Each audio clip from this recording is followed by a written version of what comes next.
Bonjour, je suis Jérôme Badi et vous écoutez VCast, le podcast média de Values.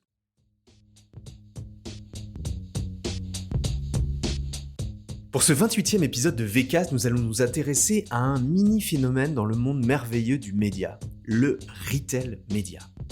Quel étrange attelage!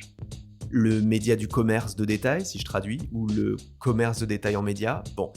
Finalement, ce sont deux termes assez opposés. Parce que le commerce peut-il être un média ou le média est-il un commerce? Allez, on va pas se lancer dans l'exégèse de cette expression. Le retail média est un levier publicitaire, et même le levier publicitaire qui progresse le plus en ce moment. Et cela n'a pas l'air de vouloir s'arrêter. Pour en parler, il nous fallait donc un expert et même un acteur incontournable de ce secteur. J'accueille donc Alban Schleniger, directeur général d'Infinity Advertising.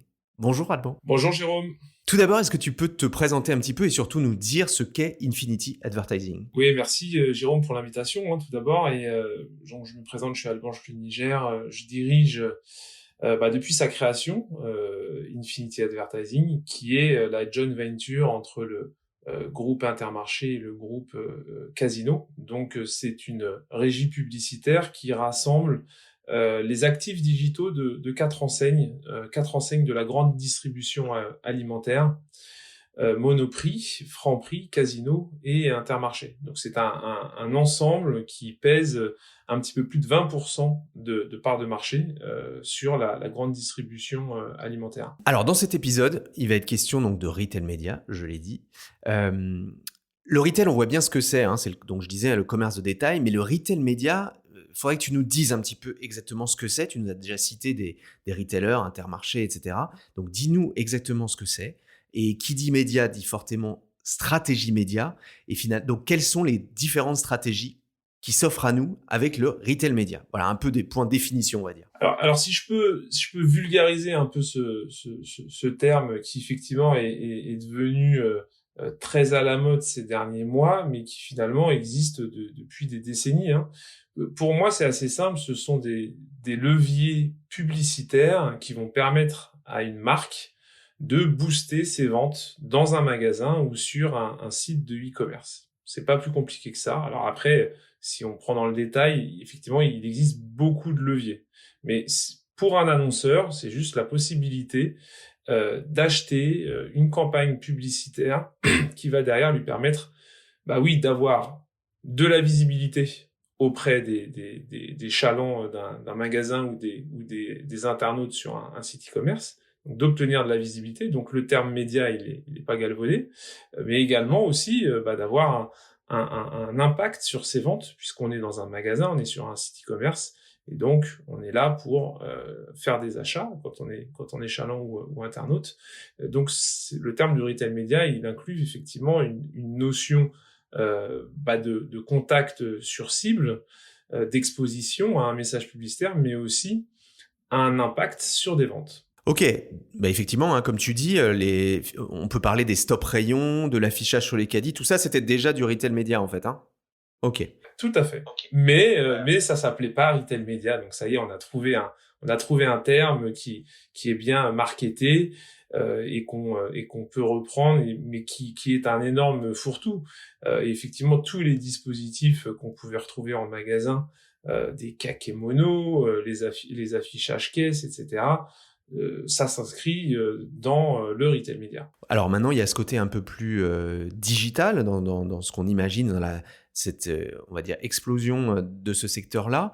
Le retail média, finalement, avant, il était vendu par des grossistes qui intermédiaient des diffuseurs, c'est-à-dire les distributeurs, et l'émetteur, l'annonceur. Alors pourquoi est-ce que les distributeurs ont-ils décidé d'un seul coup de reprendre le contrôle finalement, alors qu'en termes de revenus, ça représente quand même un revenu global de l'activité des retailers qui est relativement marginal, non? Je parlerai pas de grossistes, mais c'est vrai que tous ces dispositifs magasins étaient englobés dans des accords de trade marketing qui sont souvent traités lors des négociations annuelles. Donc, tu as une centrale d'achat pour chaque enseigne qui va discuter de plein d'aspects très important pour la marque, que ce soit sur son référencement, sur son pricing, et puis des quantités, bien sûr, mais également justement ces fameux leviers in-store, pour justement donner à la marque la possibilité d'être un petit peu plus présente que le concurrent, de toucher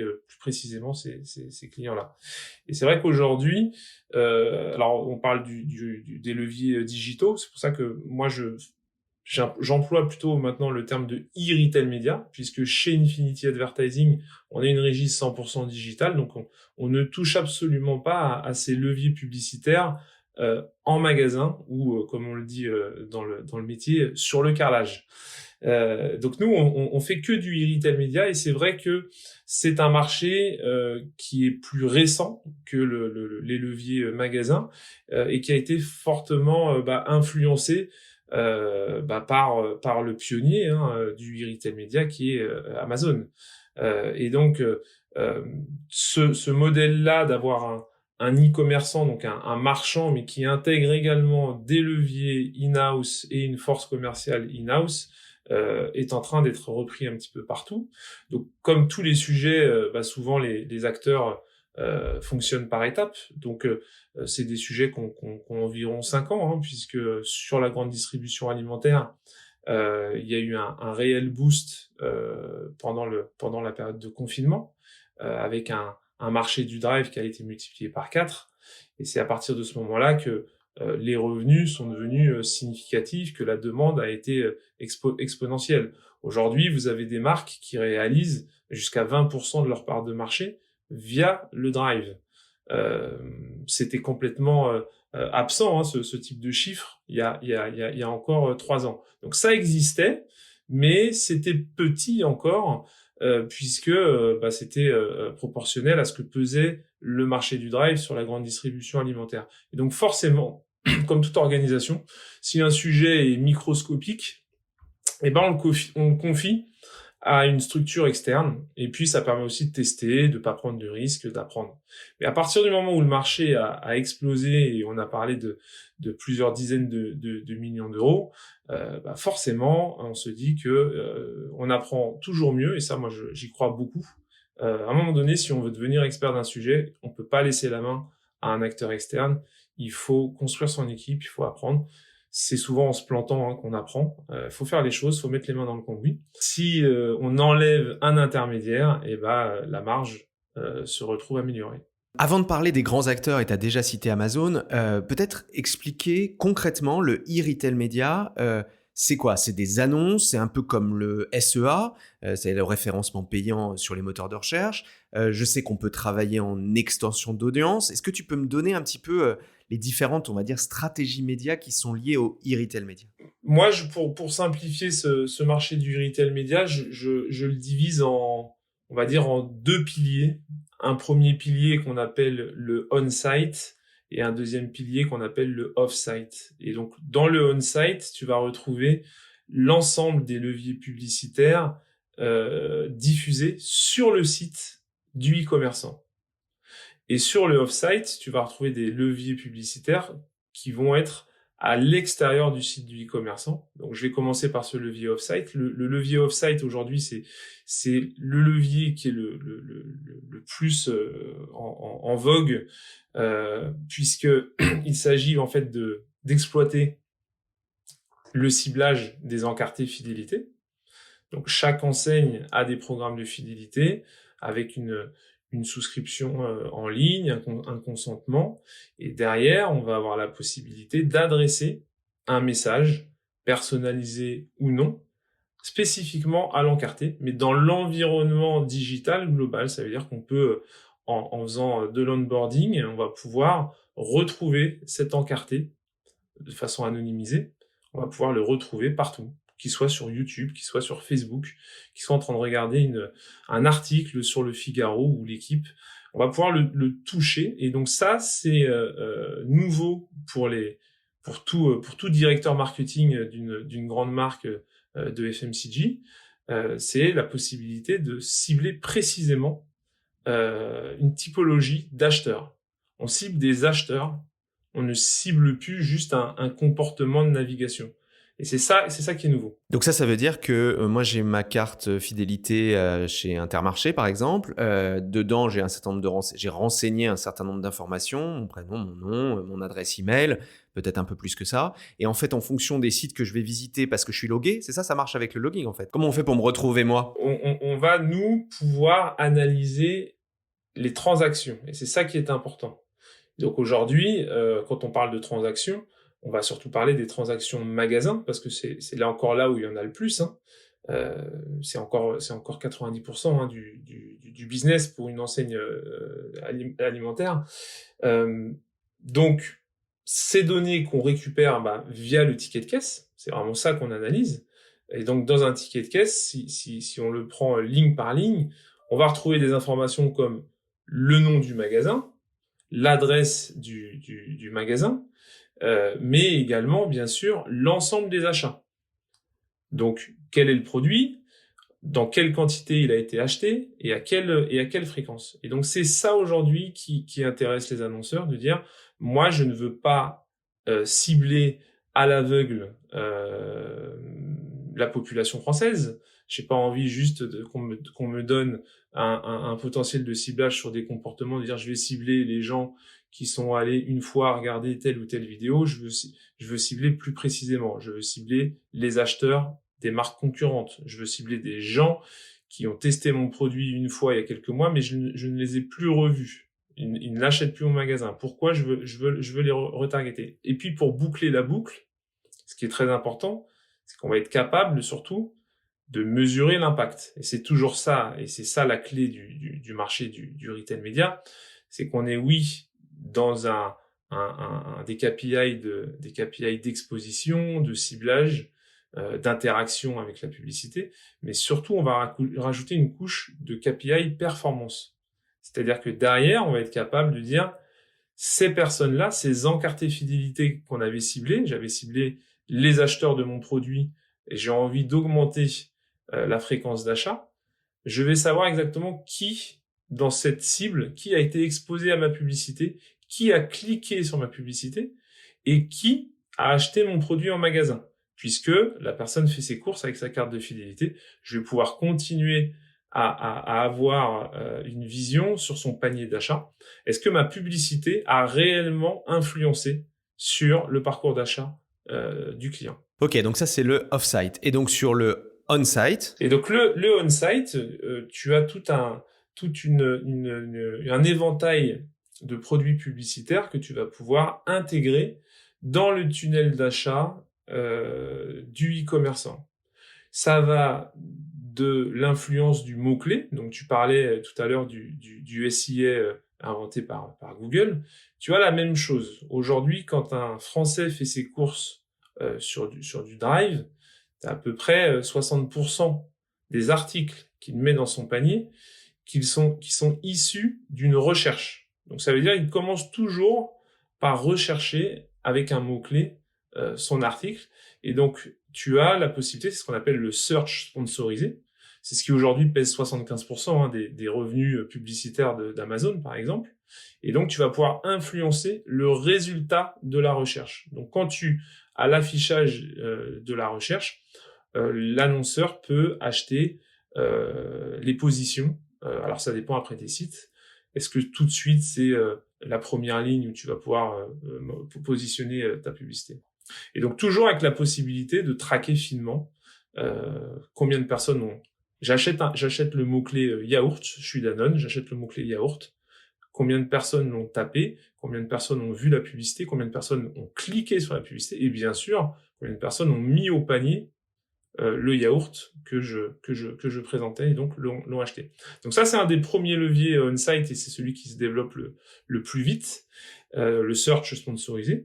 Ensuite, tu as le display, assez classique, hein, le display on-site, où tu vas pouvoir positionner un message publicitaire directement dans une catégorie. Donc tu en rentres sur le site, par exemple, intermarché.com, tu vas aller dans la catégorie épicerie sucrée, tu vas choisir la catégorie petit déjeuner, et quand j'arrive dans cette catégorie petit déjeuner, je vais pouvoir afficher ma publicité pour ma marque de céréales, que je sois Kellogg's ou Nestlé, par exemple. Donc ça, aujourd'hui, soit c'est du display fixe, soit je pense que ça va très très vite basculer aussi vers de la vidéo. C'est encore un format qui est pas très développé dans le e-retail média, mais on voit que c'est d'un point de vue publicitaire, la vidéo est en train de prendre beaucoup de place. Et puis ensuite, dans les autres leviers on-site, tu vas avoir un levier qu'on ne présente pas beaucoup et pas assez, je trouve, c'est la promotion. Et ça, aujourd'hui, surtout dans le contexte actuel d'inflation, c'est quelque chose qui est très utilisé par les marques. Et donc, c'est la même chose. Ça veut dire qu'on va pouvoir pousser à un internaute, puisque quand tu es sur le site e-commerce de l'enseigne, tu es forcément logué, puisque tu dois choisir un magasin, tu dois payer, etc. Donc, tu es logué. Ça veut dire qu'on est capable aussi de connaître ton historique d'achat et qu'on va être capable de te pousser la bonne promotion, donc sur le bon produit, avec le bon niveau de tarif. Tu n'as pas de chat, tu n'as pas de chien. Pourquoi j'irais te pousser une promotion pour un paquet de croquettes? Ça n'a aucun sens.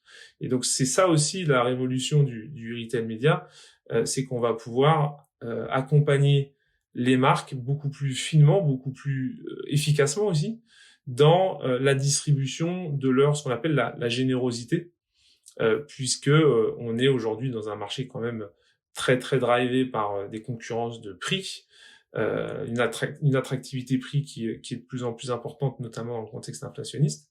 Et donc c'est important dans ce levier on-site de bien placer ce levier publicitaire. Hein. La promotion pour moi est un levier publicitaire puisque elle va s'afficher à un endroit clé, elle va toucher la personne au bon moment et elle va déclencher un achat.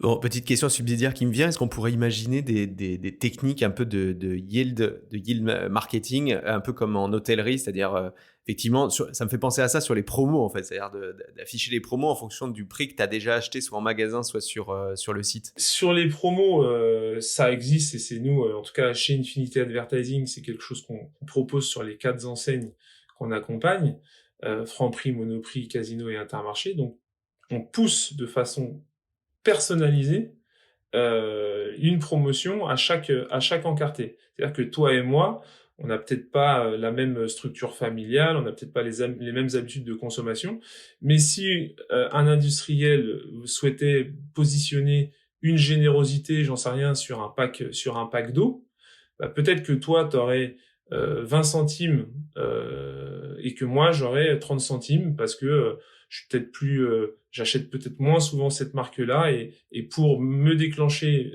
un achat sur ce pack, eh ben, il faut peut-être me rémunérer un petit peu plus alors que toi, on sait que tu en achètes quand même régulièrement, donc 20 centimes, ça suffit. Et après, en termes de yield, c'est aussi le sujet sur le search sponsorisé qui est un levier qui est aux enchères. C'est-à-dire qu'il y a une concurrence très très forte sur certaines catégories. Et donc, tu vas pouvoir mettre aux enchères le mot-clé. Donc là, il n'y a rien de nouveau. C'est le système Google. T'as qu'à regarder en ce moment sur les chocolats de Pâques. Il y a une belle guéguerre entre trois industriels. Et donc, bah, forcément, le mot-clé chocolat, en ce moment, il s'achète très cher et il y a une belle bagarre. Bon, on va parler un petit peu du secteur. 2 chiffres peut-être. J'ai lu sur 100% Média qu'en France, 66% des commerçants proposeraient une offre retail média. Du coup, est-ce que tu peux nous raconter brièvement, nous donner un peu le panorama des acteurs et les grands chiffres? Et deuxième chiffre, une étude de l'IAB Europe estime que les dépenses publicitaires vont passer de 10,3 milliards en 2022 à 21 milliards, donc ça va doubler en 2025. Bon voilà, est-ce que c'est le nouvel Eldorado de la publicité? Donc un petit panorama et puis on se projette un peu. Alors je vais prendre dans le sens inverse de tes questions sur la croissance du marché. Bah, tout d'abord, c'est un marché qui est récent, donc faut pas s'étonner qu'il ait une croissance à 2 chiffres tous les ans. C'est tout à fait normal.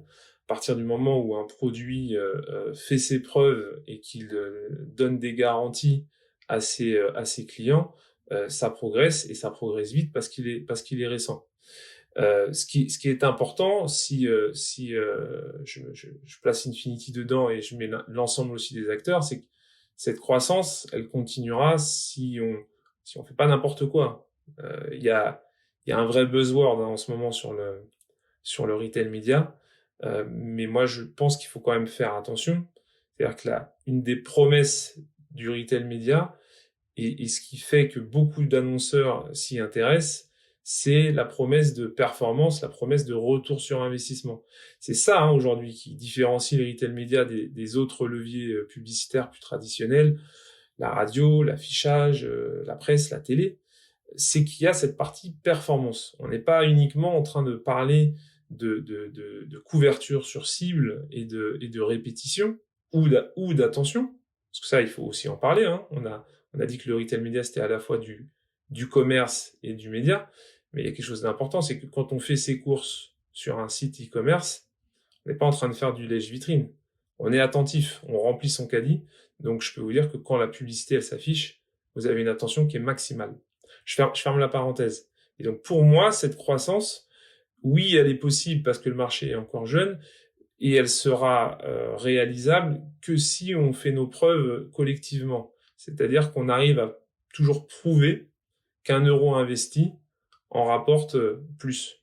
C'est ça quand même la promesse du retail média. Après, il faut faire attention. Faut pas, dans le retail média, il y a média. Faut pas juste être jugé uniquement sur cette performance. Il y a des achats qui sont parfois reportés.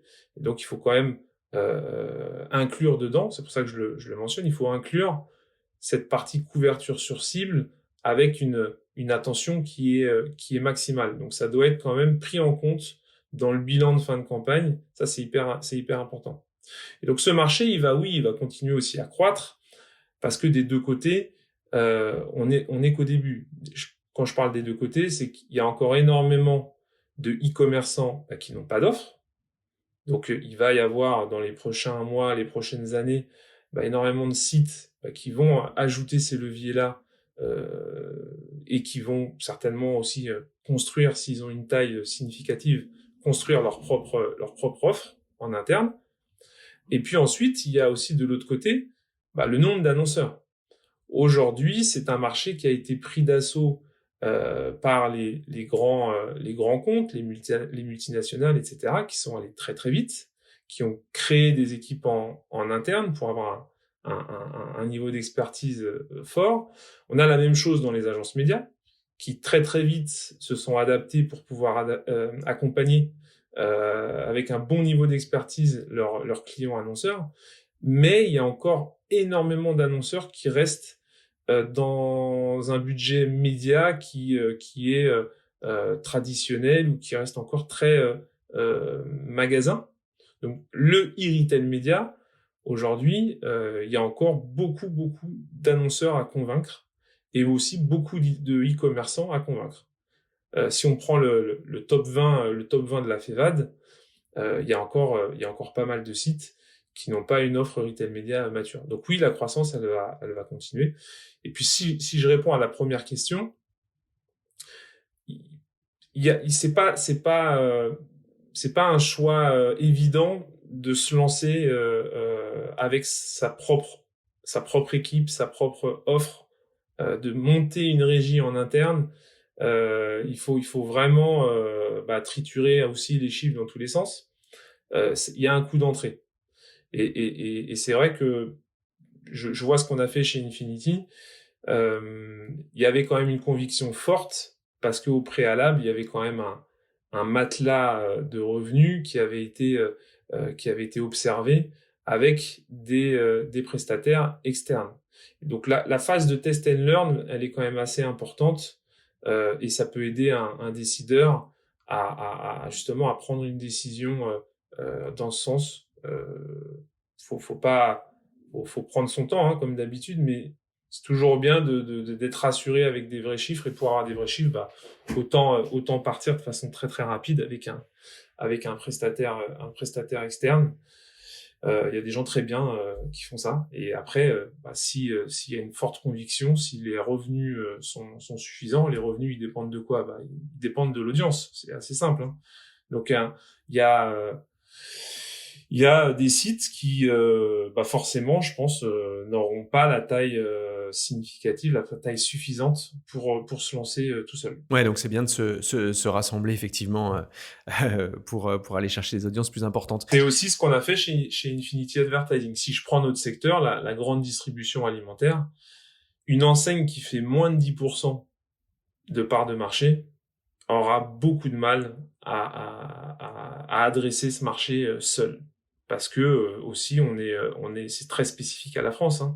Le marché de la grande distribution, il est complètement éclaté. Il y a plus de 10 enseignes.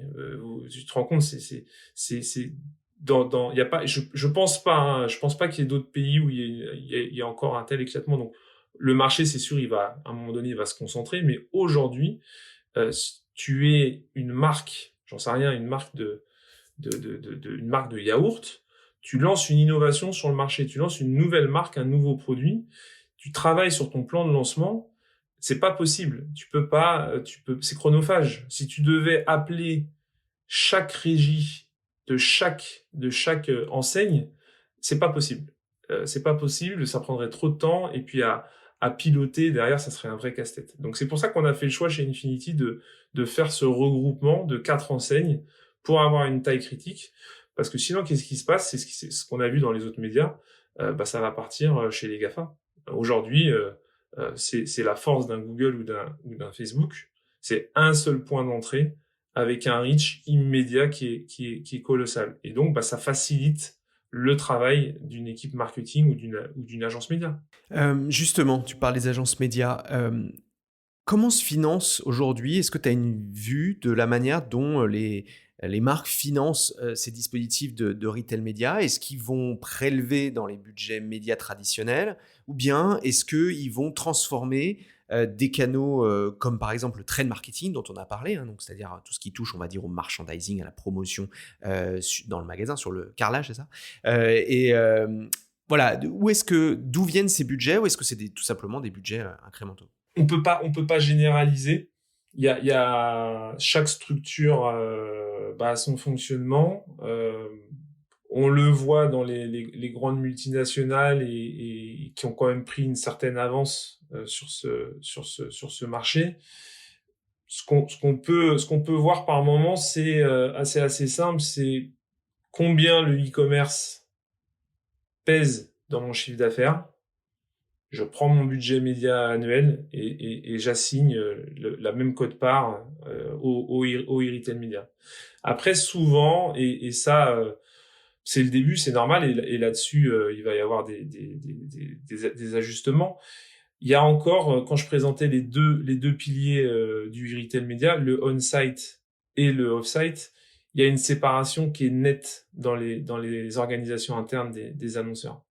La partie on-site est purement considérée comme un levier performance et est beaucoup entre les mains du commerce, les équipes trade marketing, les catégories managers, etc.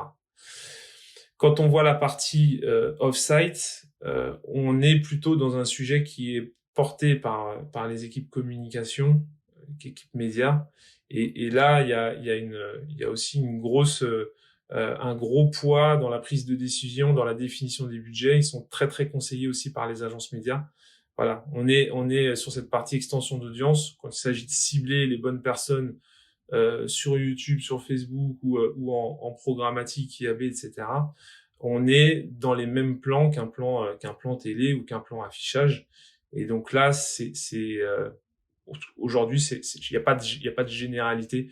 On l'a vu nous en 2022 quand on s'est lancé chez Infinity, on a eu des marques qui n'étaient pas prêtes à se lancer. On a évangélisé, on a présenté ces leviers-là, et derrière il y a eu un travail interne chez ces industriels-là pour revenir en 2023 avec une enveloppe, voilà, qui avait été travaillée sur 2022. Et là, on a un budget qui est conséquent, qui est en forte croissance, hein, la partie extension d'audience. Mais j'ai pas de règles. Autant sur la partie on-site, c'est assez simple, hein, je fais 10% de chiffre d'affaires via le drive, je vais inclure 10% de mon budget trade marketing par exemple, et puis ensuite tu as une répartition qui est très rapide. Les annonceurs, généralement, ils prennent les 3-4 plus gros e-commerçants, et puis le gâteau il est partagé là-dessus. Et derrière, ça devient très très difficile de récupérer les miettes restantes. C'est pour ça que, encore une fois, le choix de la joint venture Infinity, il était hyper important pour rentrer sur ce podium on-site. Tu fais un peu la transition parce que est-ce qu'on peut imaginer finalement que les retailers commercialisent et mettent à disposition des acheteurs la data seule, ce qui permettrait aux acheteurs, oui, que ce soit agence ou médias, de la réutiliser par exemple en programmatique. On en a un petit peu parlé. Parce que finalement, ça pourrait être assez intéressant et il y aurait, cette data, elle aurait un prix et on aurait finalement coupé un intermédiaire. Alors ça existe déjà, hein. Donc tu as des outils qui ont été créés par certains e-commerçants, dont Amazon par exemple, dont le leader exactement. On a fait des tests sur ce système de partage en self. Personnellement, j'ai pas été convaincu. Ce qui m'a assez déplu, c'est la perte de contrôle. Même en utilisant des plateformes référentes du marché, il n'y a pas forcément d'engagement suffisant et derrière, on a du mal à suivre ce qui va se passer, la relation avec l'annonceur, etc. Et nous, c'est très important dans l'accompagnement qu'on propose. C'est un des choix phares de la création d'Infinity, c'est d'être un guichet unique et d'englober l'ensemble des leviers retail média.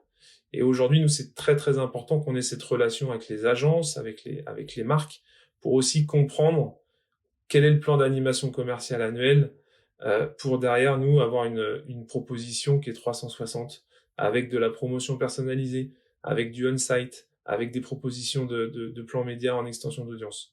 Si on commence à séparer tous ces leviers, ça devient difficile d'avoir quelque chose qui tienne la route. Puis quand vient après la partie bilan, mesure d'impact, pareil, pour réconcilier toutes ces actions, ça devient un casse-tête. Quel est le levier qui a eu le plus d'impact? Quel est le levier qui a déclenché la vente? Et c'est pour ça qu'aujourd'hui, nous, on essaye d'avoir tout au même endroit et de garder au maximum la main. On va essayer d'accélérer un tout petit peu, mais j'ai encore quelques questions, et notamment justement sur Infinity.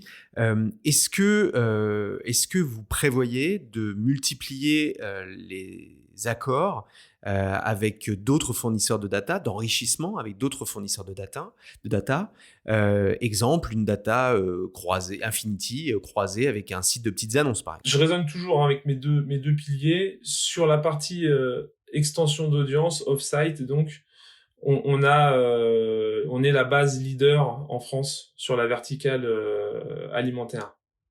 On a 17 millions d'encartés quand on réunit nos 4 enseignes, ce qui est largement suffisant.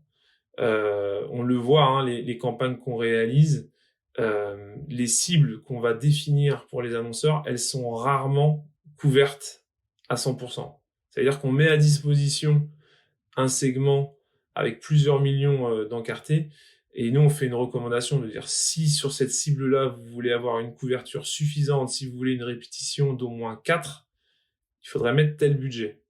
Souvent, les budgets qu'on nous confie sont inférieurs à notre recommandation, et donc on a toujours environ un quart de la cible qu'on n'arrive pas à toucher parce que pas suffisamment de budget ou une campagne qui n'est pas assez longue. Donc on a édité nous des recommandations là-dessus. Il faut qu'une campagne elle dure au minimum 6 semaines, ça c'est vraiment hyper important, mais on a encore trop d'annonceurs qui font des petits sauts de puce et qui sont là juste pour tester, mais malheureusement, j'ai pas peur de le dire, hein, avec moins de 3 semaines de campagne, on n'apprend rien. Et nous, ce qu'on recommande, c'est vraiment 6 semaines. Donc ça, c'est le premier point. Par contre, là où je te rejoins, c'est on a encore besoin, je pense, sur le on-site, de se regrouper. Et là, moi, je le dis régulièrement, hein, on continue à mener des discussions. C'est important qu'on arrive à proposer aux annonceurs le moyen de faciliter leur prise de décision et leurs investissements. Donc voilà, si on peut demain passer de 4 à 5 ou à 6 sites e-commerce dans une seule alliance, forcément, ça sera bénéfique pour tout le monde, puisqu'aujourd'hui, c'est vraiment ça qui nous est reproché d'avoir quelque chose qui est trop éclaté. Il y a trop d'intervenants, il y a trop de technos différentes, et forcément, on se retrouve avec des formats publicitaires différents. Et puis après, quand vient le moment de la mesure, ça aussi, c'est un casse-tête. Quand l'annonceur reçoit des chiffres qui n'ont rien à voir d'une régie à une autre, des KPI qui sont complètement différents, avec des méthodes de calcul complètement différentes, et ça pose problème. Il faut harmoniser tout ça, et effectivement, si on était plus réunis, ça faciliterait tout ça. Est-ce que tu peux nous parler de votre approche avec TF1 sur la télé segmentée, parce qu'on voit bien qu'avec cette data, à partir de cette data, en fait, on peut vous l'utilisez sur d'autres écosystèmes. Et donc, effectivement, il y a une approche avec TF1. Qu'est-ce que vous attendez de ça? Et est-ce qu'on pourrait imaginer des choses en audio, pourquoi pas en affichage digital, DOH? Voilà, est-ce que tu peux nous montrer un petit peu les autres utilisations qu'on pourrait faire de cette data? On a bien développé la première partie qui était justement la partie replay. Donc, MyTF1, où vous pouvez revoir votre épisode, j'en sais rien, vous avez loupé Koh-Lanta, vous voulez le regarder 2 jours après. La publicité à laquelle vous allez être exposé dans ce replay, aujourd'hui, elle est personnalisée avec la data Infinity. C'est-à-dire que c'est le même système, donc on est dans l'extension d'audience, hein. Je suis, j'en sais rien, la vache qui rit. J'ai envie de toucher une catégorie spécifique, les familles avec jeunes enfants. Je n'ai envie de diffuser mon message qu'à cette catégorie-là. Je vais prendre un segment Infinity qui va être utilisé par l'ad serveur de TF1. Et donc sur ce replay-là, uniquement les familles avec enfants issus des données Infinity seront exposées à cette pub. Donc ça, c'est sur le replay. Donc là, la nouvelle brique qu'on a testée en début d'année, elle est sur la télé segmentée. On retrouve notre spécificité d'avoir de la donnée transactionnelle. Et donc là, voilà, on va pouvoir pour la première fois, et donc ça a été testé là au mois de février, où vous allez pouvoir toucher uniquement vos acheteurs ou les acheteurs d'une marque concurrente. Donc ça, c'est une petite révolution.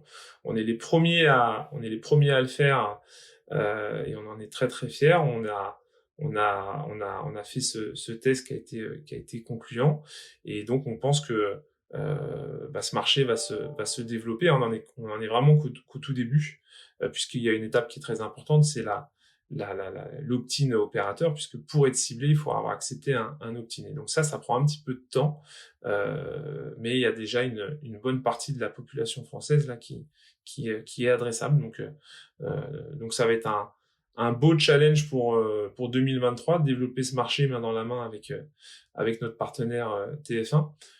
Et puis je pense qu'en 2024, là, on aura un marché beaucoup plus mature, mais on voit que ça intéresse beaucoup de monde.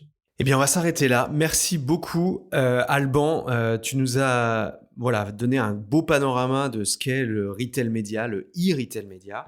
On voit qu'il y a encore beaucoup de choses à inventer. En tout cas, on a appris que les promotions, ça s'appelait des générosités. Moi, je trouve ça très, très amusant.